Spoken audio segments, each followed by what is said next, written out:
Elite e Viper Pro Gamer complementam a experiência de diversão da Vivences, com qualidade sonora superior, potência sem distorção e acessórios de jogo que garantem design, desempenho e conforto. Cada vez em nossas marcas é uma vitória, uma vibração, uma vivência. Produtos de alta tecnologia, durabilidade e versatilidade para potencializar os diferentes momentos de diversão dos brasileiros. Inovação, diversão, evolução. Vivences, a evolução da diversão.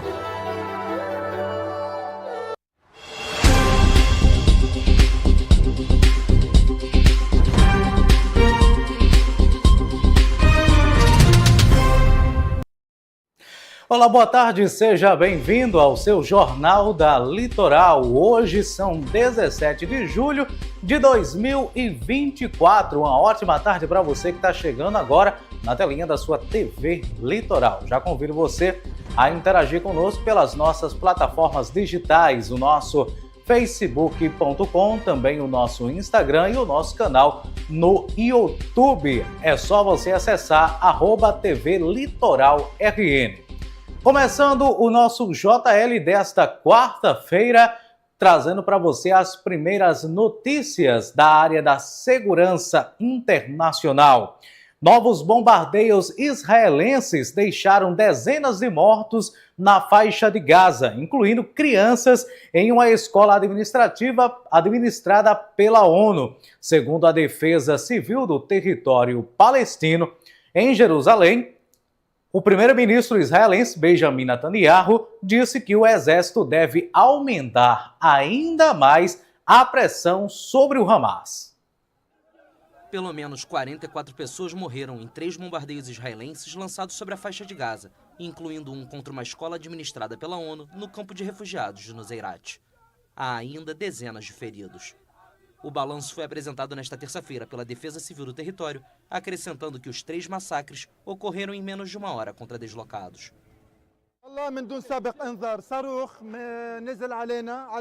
Sem qualquer aviso prévio, um míssil caiu sobre nós, visando uma escola que servia de abrigo, um míssil americano-israelense. O que vimos desse míssil foi algo muito surreal. As crianças tiveram suas cabeças cortadas. Há cadáveres, juro que andamos sobre os cadáveres. Não posso descrever mais devido ao horror da cena. ضحكنا على جثث يعني من هول المنظر لا أقدر أن أوصف أكثر من ذلك ولكنني أبصم لكم هذا. Os outros bombardeios ocorreram perto de um posto de gasolina de Al-Mawasi, a oeste de Khan Yunis, no sul da faixa, e perto de uma rotatória em Beit Lahia, no norte do território palestino. Até a zona segura, a chamada zona segura, foi atingida, e meu primo e minha tia foram mortos, além de dezenas de mártires e feridos, incluindo crianças. Em Jerusalém, onde discursou durante uma cerimônia oficial no Monte Herzl, o primeiro-ministro israelense Benjamin Netanyahu disse que o exército israelense deve aumentar ainda mais a pressão sobre o Hamas na guerra na faixa de Gaza. O conflito entre Israel e o movimento islamista palestino começou em 7 de outubro, após um ataque sem precedentes contra o sul do território israelense, quando foram mortas 1.195 pessoas, a maioria civis, e 251 foram sequestradas. O exército de Israel estima que 116 pessoas permaneçam em cativeiro em Gaza, 42 das quais teriam morrido. Em resposta, Israel lançou uma ofensiva que já matou 38.713 pessoas em Gaza, também civis em sua maioria, segundo o Ministério da Saúde do governo do Hamas. E nesta última terça-feira, a Human Rights Watch denunciou maus tratos, prisões indiscriminadas e casos de tortura em El Salvador. Cerca de 80 mil pessoas foram presas, sendo elas mais de 3 mil menores sob um regime de exceção vigente desde 2022 para combater as gangues no país. Mais de 3 mil menores de idade estão presos em El Salvador sob um regime de exceção vigente desde 2022. Foi o que afirmou nesta terça-feira a Human Rights Watch, que denunciou maus-tratos, prisões indiscriminadas e casos de tortura no país. Em um relatório, a organização registrou casos de violações aos direitos humanos, enquanto normas de exceção vigoram com o objetivo de acabar com gangues. O documento relata inúmeras incursões da polícia e do exército em comunidades vulneráveis, onde a violência das gangues era constante. Cerca de 80 mil pessoas foram presas, incluindo mais de 3 mil menores. As sentenças vão de 2 a 12 anos de prisão. A Human Rights Watch recomendou estabelecer um mecanismo para rever os casos de presos sem provas confiáveis e providenciar a libertação imediata. Em relação aos jovens identificados como membros de gangues, os juízes devem levar em conta fatores atenuantes, como as circunstâncias do recrutamento da criança, o contexto familiar e social e a relativa falta de maturidade. E nesta última terça-feira, 5 pessoas, incluindo 3 crianças sírias, morreram nesta terça-feira em bombardeios no sul do Líbano. E o movimento Hezbollah anunciou também que lançou foguetes contra Israel em resposta a esses ataques. Informou também a agência oficial de notícias libanês NNA. 5 pessoas morreram nesta terça-feira em bombardeios no sul do Líbano. De acordo com a agência oficial de notícias libanesa NNA, 3 crianças sírias morreram em um bombardeio do inimigo contra terras agrícolas na vila de Tut. A fonte revelou que outro bombardeio do inimigo, realizado com um drone, atingiu uma moto que circulava pela estrada de Kfar Tebenit, matando 2 sírios que estavam no veículo. Uma fonte de segurança libanesa disse que os sírios mortos eram civis. O exército israelense confirmou um ataque contra um lançador que foi detectado disparando projéteis e outro ao que denominou como uma célula terrorista do Hezbollah, na área de Yarim, próxima a Tut. Depois dos bombardeios, o Hezbollah afirmou ter lançado em resposta dezenas de foguetes Katyusha contra o norte de Israel.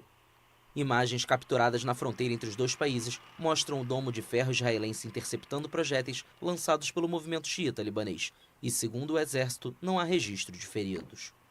Desde o início da guerra na faixa de Gaza, desencadeada por um ataque do Hamas contra Israel, o Hezbollah, aliado do movimento islamista palestino, e o exército israelense se enfrentam quase diariamente, alimentando o temor de que a guerra em Gaza escale para um conflito regional. Os ataques deixaram 511 mortos no Líbano em mais de 9 meses, principalmente combatentes, mas também pelo menos 104 civis. No lado israelense, 17 soldados e 13 civis morreram, segundo as autoridades. E o Hezbollah ameaçou nesta quarta-feira realizar novos ataques contra o Estado de Israel se, porventura, houver mais mortes de civis no Líbano por ataques israelenses. Fontes locais afirmam que 5 pessoas morreram na véspera, incluindo 3 crianças, em um bombardeio do exército de Israel. O líder do Hezbollah alertou nesta quarta-feira que o grupo pode atingir novos alvos em Israel se houver mais mortes de civis por bombardeios israelenses no Líbano. O movimento, apoiado pelo Irã, troca disparos quase diários com as tropas israelenses em apoio ao aliado Hamas desde os ataques do movimento islamista em Israel em 7 de outubro, que desencadearam a guerra na faixa de Gaza. A continuação dos ataques contra civis levará a resistência a lançar foguetes e atingir novos assentamentos que não foram alvo de ataques antes. A Agência Nacional de Notícias Estatal do Líbano disse que os ataques israelenses no sul mataram 5 pessoas, incluindo 3 crianças sírias na terça-feira. Em resposta, o Hezbollah disse que lançou foguetes contra o norte de Israel. A Agência das Nações Unidas para a Infância, o UNICEF, descreveu como horrível o assassinato de crianças que supostamente brincavam na frente de casa no momento do ataque. Desde outubro, a violência na fronteira matou 511 pessoas no Líbano, a maioria combatentes, mas incluindo pelo menos 104 civis, segundo um balanço da AFP. Do lado israelense, 17 soldados e 13 civis foram mortos de acordo com as autoridades. E a polícia da Tailândia investiga as mortes de 6 vietnamitas em um quarto de hotel de Bangkok. A perícia afirmou ter encontrado cianeto presente em chaleiras no local. Um quarto de hotel de luxo, 6 estrangeiros mortos e cianeto em xícaras de chá. A polícia tailandesa investiga um crime que suspeita ter sido cometido por um dos mortos e que teria uma disputa por dinheiro como motivação. Os corpos de 6 pessoas de origem vietnamita entre 37 e 56 anos foram encontrados na terça-feira em uma suíte do hotel Grand Hyatt Erawan, Bangkok, no centro da área turística da capital. As bocas e unhas em todos os corpos ficaram roxo escuras, inclusive o rosto, e havia marcas pós-morte que têm uma cor distinta. Essas são indicações de que uma falta de oxigênio tem relação com as mortes.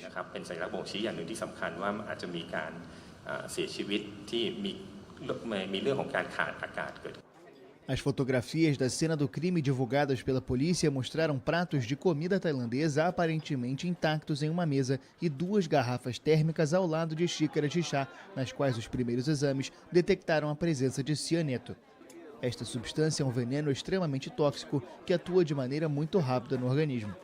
Investigadores afirmaram que nenhuma movimentação foi registrada na área do quarto desde segunda-feira à tarde, o que significa que o envenenamento pode ter acontecido na véspera da descoberta dos corpos.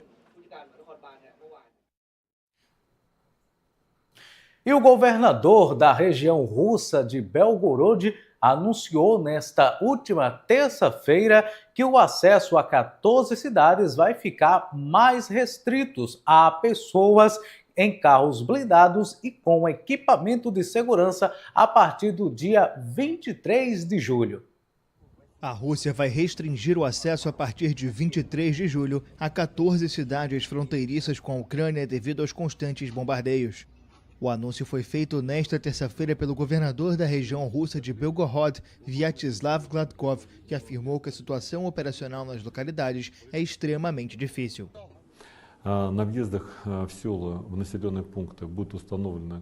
Passagens vão ser instaladas nas entradas das cidades e assentamentos. Representantes das agências de segurança vão trabalhar nelas. Vamos montar abrigos modulares de concreto para garantir a segurança dos que estão em serviço. A entrada de transporte público, inclusive táxis, nessas áreas estará proibida.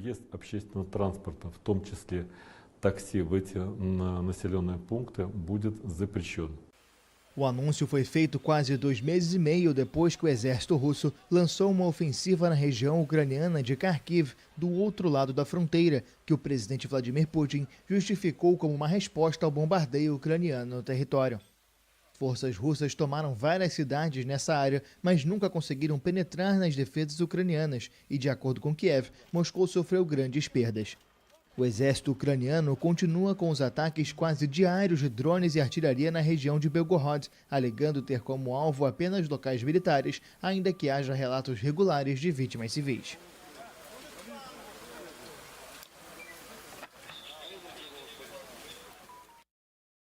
E o Jornal da Litoral desta quarta-feira vai para um breve intervalo comercial e na volta você confere outras notícias e atualizações do Brasil e também do mundo. Não saia daí!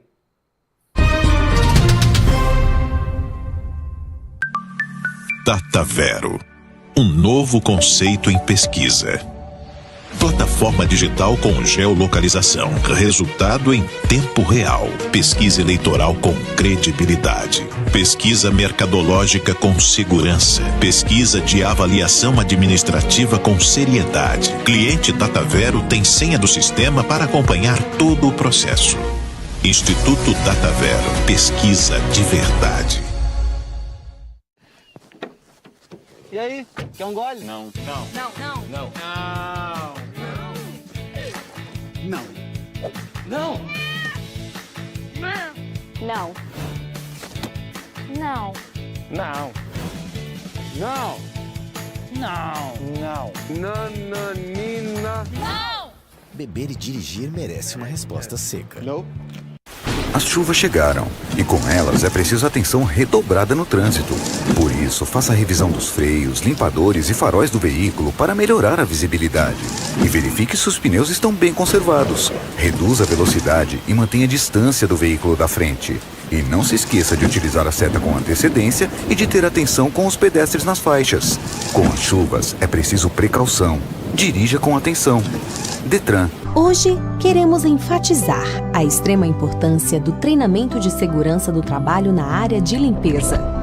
Este é um procedimento não apenas indispensável, mas também obrigatório para garantir um ambiente de trabalho seguro e saudável para todos. A segurança no trabalho é um direito fundamental e um dever de cada profissional. O treinamento específico para a limpeza previne acidentes de trabalho e doenças ocupacionais, protegendo a saúde e a integridade física dos colaboradores. Os benefícios são claros: redução drástica dos acidentes de trabalho, prevenção de doenças relacionadas à exposição a agentes químicos e biológicos e uma melhoria significativa na qualidade do ambiente de trabalho.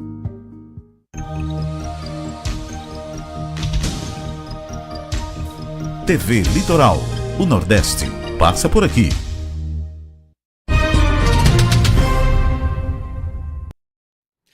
De volta com o nosso JL desta quarta-feira, trazendo para você outras informações para deixar você muito bem informado. Moradores de Puerto Juané, na região norte do Peru, são obrigados a abandonar suas casas por conta da contaminação das famílias com arsênico. A água potável local está infectada com o elemento.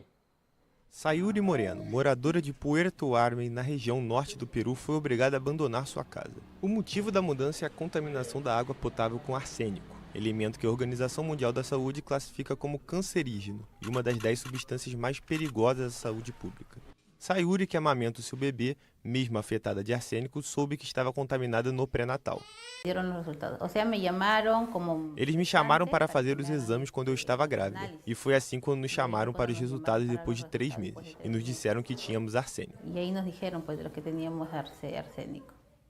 Valéria, de 11 meses, nasceu saudável. Mas seus outros filhos, Kate, de 11 anos, e Iker, de 7, testaram positivos para arsênico acima dos níveis autorizados. Seguindo as recomendações dos médicos, Sayuri e sua família saíram de Puerto Arme para se desintoxicar, mas tiveram que retornar após 3 meses por falta de condições. A maioria dos moradores locais sobrevive da pesca. Com mais de 3.000 pessoas vivendo de frente para o mar, as autoridades sanitárias detectaram 120 casos de moradores com quantidades elevadas de arsênico em seus corpos. O diretor do hospital da cidade, José Saldivar, considera preocupante o número de afetados e o nível da substância em seus organismos. As entidades que têm a ver com o monitoramento ambiental teriam que agir. Até agora não temos respostas concretas. Não se sabe de onde vem esta contaminação. Não se sabe de onde provém esta contaminação. O nível máximo permitido de arsênico no corpo é de 20 microgramas por litro de urina, de acordo com o Ministério da Saúde do Peru. No caso de Sayuri, seus exames mostraram uma concentração de 60 microgramas por litro. Sua filha mais velha, 81 microgramas, e Iker registrou 70 microgramas. O envenenamento agudo por arsênico pode causar desde lesões na pele até câncer de pele, de bexiga e de pulmão. Os casos mais extremos são tratados com quelantes. E o Fundo Monetário Internacional deixou nesta terça-feira inalterada a sua previsão de crescimento global para o ano de 2024. O FMI melhorou a perspectiva de crescimento do Brasil em 2025. O Fundo Monetário Internacional deixou nesta terça-feira inalterada a sua previsão de crescimento global para 2024, antecipando uma melhoria na China e na Índia e confirmando previsões anteriores para as economias avançadas. Na terceira e última atualização de seu relatório anual, o FMI prevê um crescimento de 3,2% este ano e melhora ligeiramente sua previsão para 2025 para 3,3%. Por outro lado, a economia da América Latina e Caribe piora ligeiramente. O FMI projeta que crescerá 1,9% este ano e 2,7% em 2025. O Fundo Monetário Internacional melhorou a perspectiva de crescimento do Brasil em 2025. Agora prevê expansão de 2,4% do Produto Interno Bruto no próximo ano, 0,3 ponto percentual a mais do que o projetado em abril. Para 2024, o FMI reduziu para 2,1% a estimativa de crescimento da economia brasileira, 0,1 ponto percentual a menos que o divulgado em abril. Entre outros fatores, o fundo cita o impacto a curto prazo das grandes cheias no Rio Grande do Sul. Os olhares estão voltados para a Argentina, país com metade da população na pobreza. O prognóstico para este ano é sombrio, muito pior do que o previsto. O fundo mantém uma projeção de contração de 3,5%. Mas para 2025 estima uma recuperação de 5%.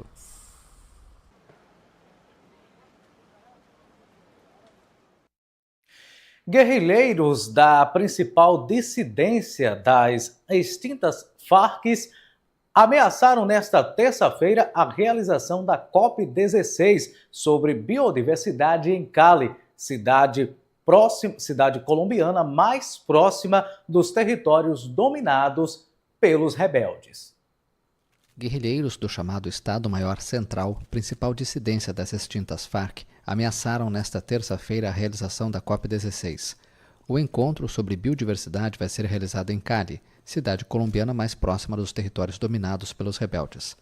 A COP16 vai fracassar, mesmo que a cidade seja militarizada com gringos, publicaram guerrilheiros em mensagem na rede social X. A mensagem foi dirigida ao presidente do país, Gustavo Petro. A segurança da reunião de cúpula mundial em Cali, prevista para acontecer de 21 de outubro a 2 de novembro, ficará a cargo do Estado colombiano e da Polícia da ONU, mas é uma preocupação das autoridades, diante dos ataques do Estado-Maior Central com explosivos em localidades próximas. Com os reforços, a terceira maior cidade da Colômbia vai contar com 12 mil soldados durante a COP16. O governo afirma que não pretende mudar o local da reunião de cúpula da ONU, que vai receber pelo menos 12 mil visitantes, embora vereadores locais tenham alertado para o risco representado pelos ataques de dissidentes.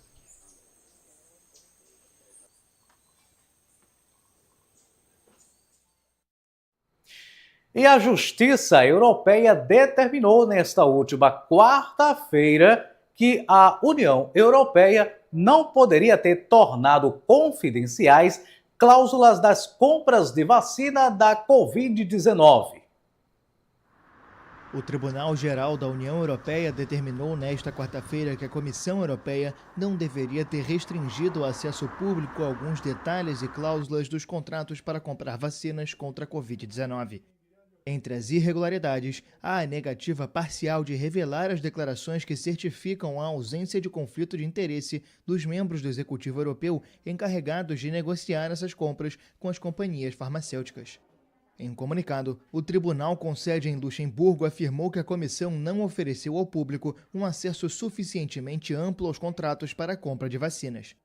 O caso começou quando um grupo de eurodeputados e particulares pediram em 2021 à comissão acesso aos documentos que detalham os termos e condições das compras de vacinas. O processo se baseia em uma regulamentação europeia de 2001 relativa ao acesso público dos documentos das três principais instituições da União Europeia, o Parlamento, o Conselho e a Comissão. As compras de vacinas contra a Covid em 2020 e 2021 foram feitas de maneira coletiva, negociadas pela Comissão em nome dos 27 Estados-membros da União Europeia.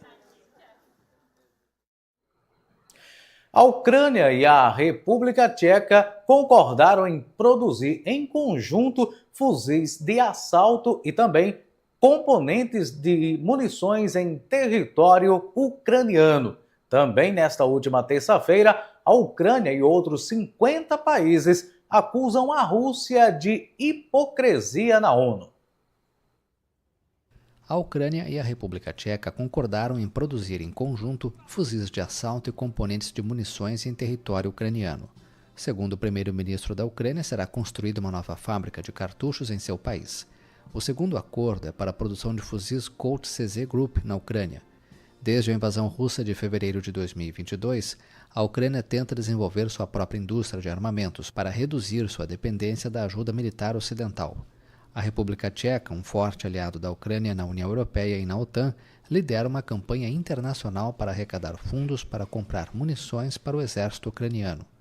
Também nesta terça, a Ucrânia e outros 50 países denunciaram o que consideram hipocrisia da Rússia, cujo primeiro-ministro de Relações Exteriores pediu uma reunião do Conselho de Segurança das Nações Unidas sobre multilateralismo para criar um mundo mais justo. A Rússia, que preside o Conselho de Segurança em julho, organizou um debate nesta terça sobre a cooperação multilateral para uma ordem mundial mais justa, democrática e sustentável. No contexto de sua guerra de agressão brutal contra a Ucrânia, o tema do debate é a nova prova da hipocrisia da Rússia, disse à imprensa o embaixador ucraniano, Sergiy Kyslytsya, ao ler uma declaração conjunta de cerca de 50 países, incluindo Estados Unidos, França e Reino Unido.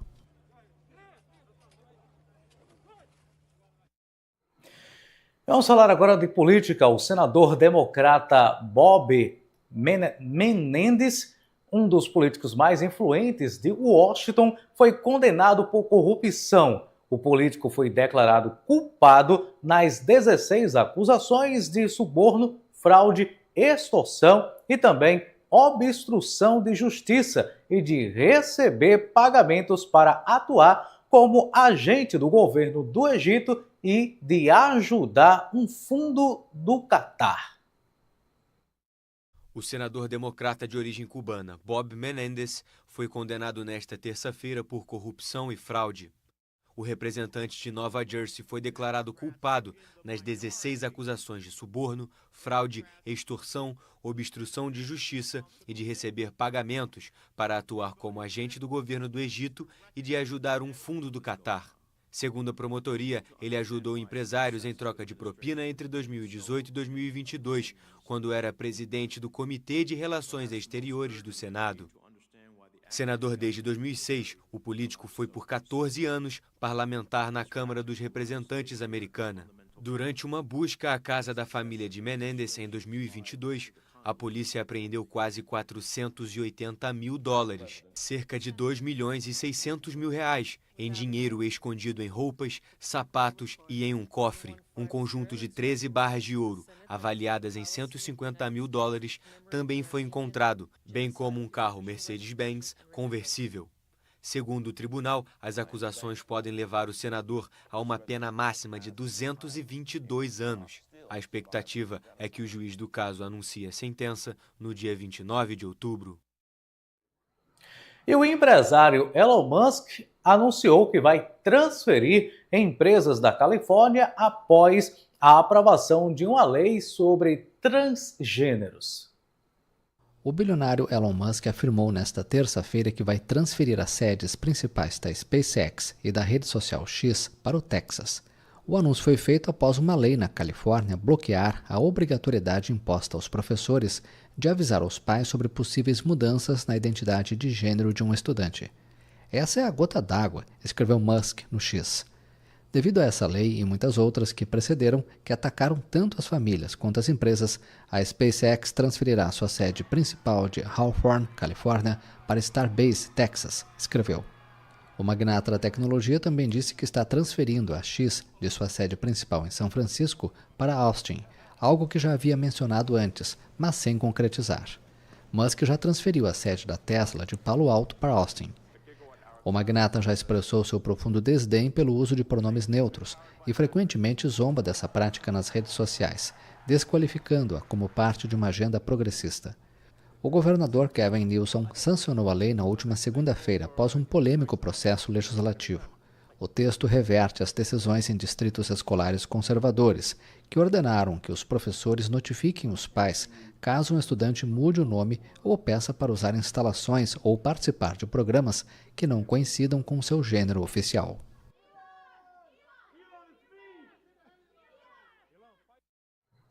O JL desta quarta-feira vai para mais um breve intervalo comercial e na volta você confere outras notícias e atualizações do Brasil e do mundo. Não saia daí!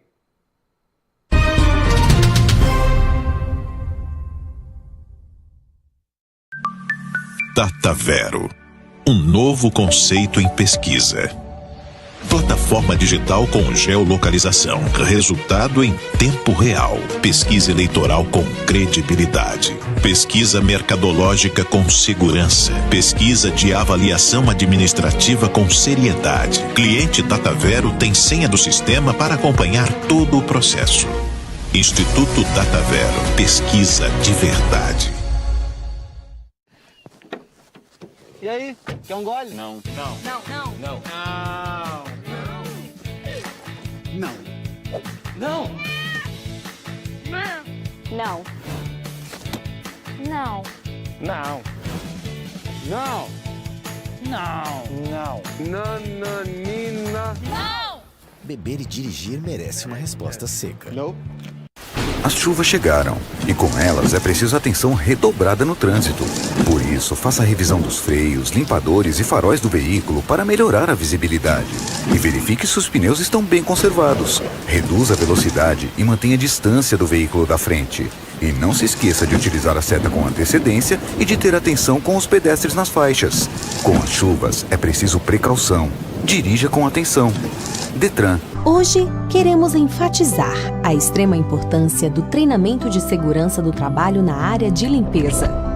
Este é um procedimento não apenas indispensável, mas também obrigatório para garantir um ambiente de trabalho seguro e saudável para todos.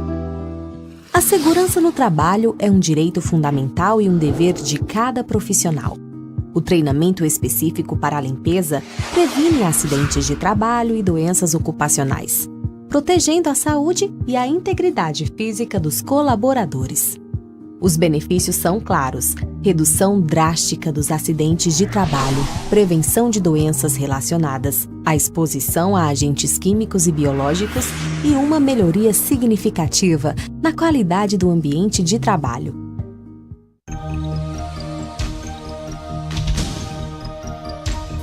TV Litoral. O Nordeste passa por aqui.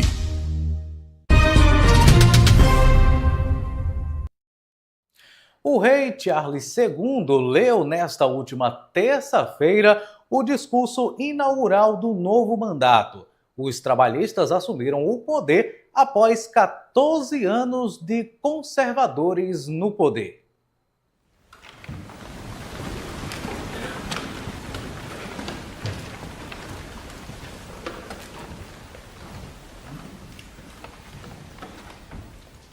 O novo governo britânico manifestou nesta quarta-feira a intenção de redefinir e melhorar as relações com os parceiros europeus no anúncio do programa trabalhista para o mandato, lido no parlamento por Charles III no tradicional discurso do rei. No texto do programa de governo, o novo primeiro-ministro Keir Starmer, de 61 anos, expressou o desejo de alcançar a estabilidade econômica com orçamentos avaliados por um órgão independente e a intenção de combater o crime organizado em termos de imigração irregular. My lords and members of the House of Commons. Lordes e membros da Câmara dos Comuns, meu governo vai governar a serviço do país. O programa legislativo do meu governo vai ser movido por uma missão e baseado nos princípios de segurança, justiça e oportunidade para todos. Garantir o crescimento econômico vai ser uma missão fundamental. Meu governo vai buscar uma nova parceria tanto com as empresas quanto com os trabalhadores para ajudar o país a superar os recentes desafios do custo de vida ao priorizar a criação de riqueza para todas as comunidades.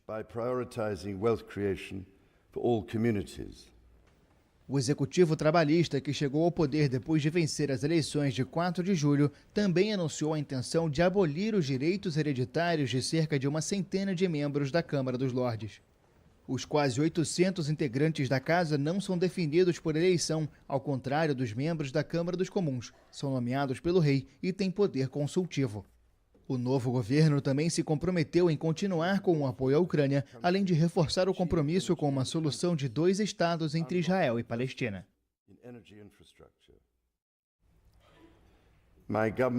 Meu governo vai desempenhar seu papel na tentativa de garantir a paz de longo prazo e a segurança no Oriente Médio. Está comprometido com uma solução de 2 estados em uma Israel segura, ao lado de um viável e soberano Estado palestino. A vitória de Starmer foi esmagadora, com 411 deputados dos 650 da Câmara dos Comuns, o que permitiu obter maioria absoluta contra os conservadores, que estavam há 14 anos no poder. De acordo com o protocolo, pouco antes da chegada do rei a Westminster, os guardas reais realizaram a inspeção ritual dos porões do parlamento em busca de explosivos, legado da tentativa fracassada dos católicos de explodir o edifício em 1605. Mantendo a tradição, a deputada trabalhista Samantha Dixon foi simbolicamente mantida como refém no Palácio de Buckingham para garantir o retorno seguro do rei à residência oficial.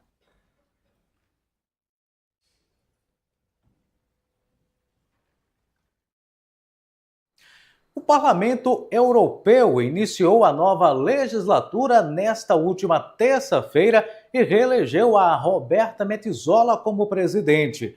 Nesta 10ª legislatura europeia, as mulheres representam 39% no plenário.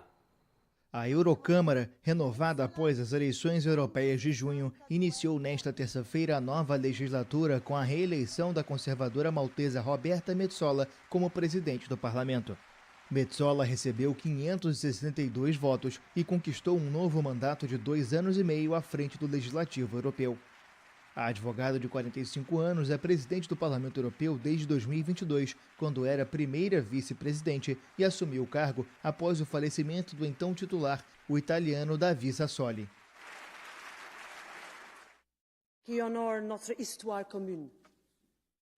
Il n'y a pas Não há melhor lugar do que aqui em Estrasburgo, na sede do Parlamento Europeu, neste símbolo vivo de reconciliação para recordar o passado e construir o futuro.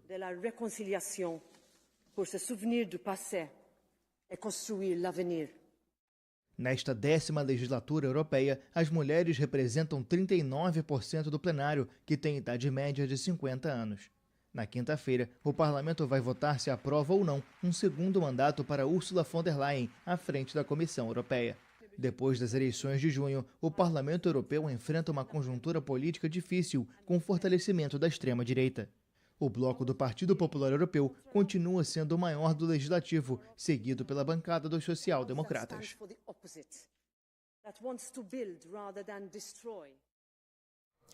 O vídeo em que jogadores argentinos começam a cantar uma música com termos racistas, referências à origem de alguns jogadores franceses, além de insultos homofóbicos, gerou reações nesta terça-feira na França.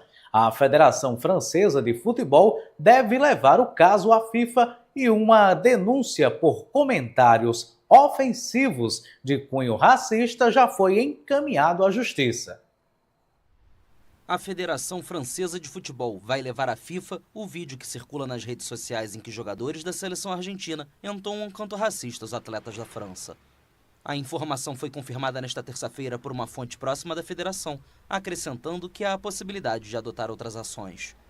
Horas depois, a entidade anunciou que levou à justiça uma denúncia por comentários ofensivos de cunho racista.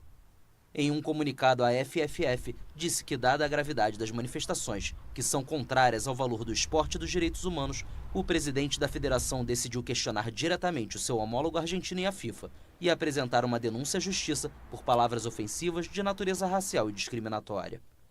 Desde segunda-feira, circula nas redes sociais um vídeo em que vários jogadores argentinos comemoram o título da Copa América 2024 e começam a cantar uma música que contém termos racistas. Faz referência à origem de alguns jogadores franceses, além de conter insultos homofóbicos. Em uma transmissão ao vivo no Instagram do meio-campo Enzo Fernandes, feita de dentro do ônibus da seleção argentina, os atletas são vistos iniciando o canto antes da live ser encerrada. A ministra dos Esportes da França, Amélie Oudéa-Castéra, disse que são comportamentos inaceitáveis que se repetem e pediu uma reação por parte da FIFA. Companheiro de Fernandes no Chelsea, o zagueiro francês Fofana também reagiu na rede social X, onde compartilhou o vídeo acompanhado do comentário "Futebol em 2024, racismo sem pudor". A mesma música já havia sido entoada por torcedores argentinos para atacar os integrantes da seleção francesa e Kylian Mbappé em particular, após a final da Copa do Mundo do Catar 2022, vencida pela Argentina nos pênaltis contra a França. Com elogios ao elenco e aos brasileiros, Mbappé foi apresentado nesta terça-feira no Real Madrid. Ele chega ao clube espanhol depois de uma temporada complicada no Paris Saint-Germain.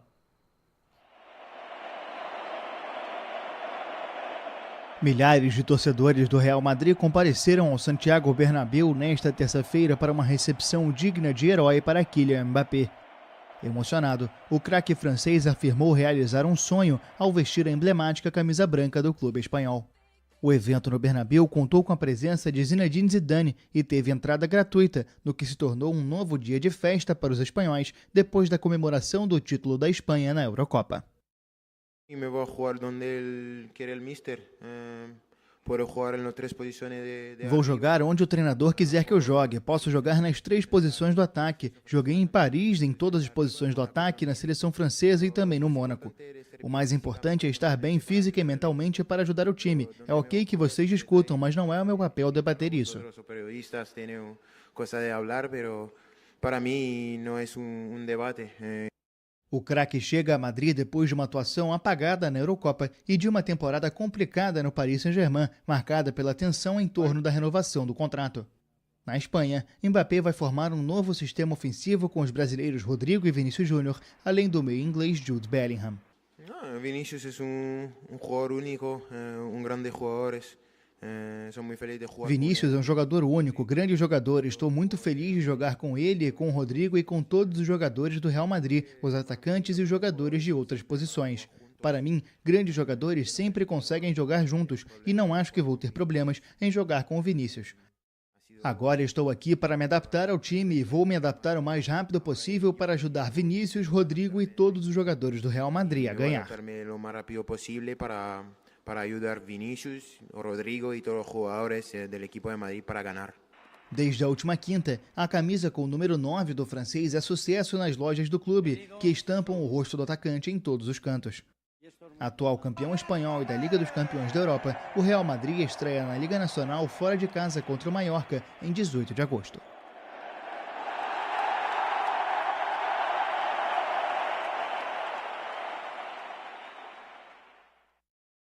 E o Jornal da Litoral desta quarta-feira vai ficando por aqui. A todos o nosso muito obrigado pela sua audiência em todo o Brasil. Continue nos assistindo em qualquer lugar deste país através do nosso canal na Parabólica e também através das nossas plataformas digitais. Fique agora com a Sessão Heróis. Em seguida, às 5 da tarde, tem o Cidade Urgente, segunda edição. Logo após o Natal News, trazendo outras notícias da área policial. E às 7h20 da noite, tem o RN Debate, na apresentação de Lani Soares e Douglas Fabiano. Próxima edição do Jornal da Litoral, amanhã, a partir das 14 horas. Fiquem todos com Deus, uma ótima tarde e até amanhã.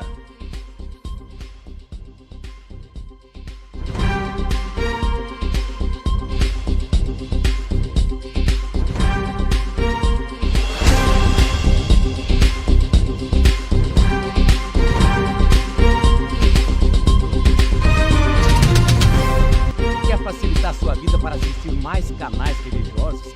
Então assista essa história de Vitivivesses e a missa. Que coisa linda!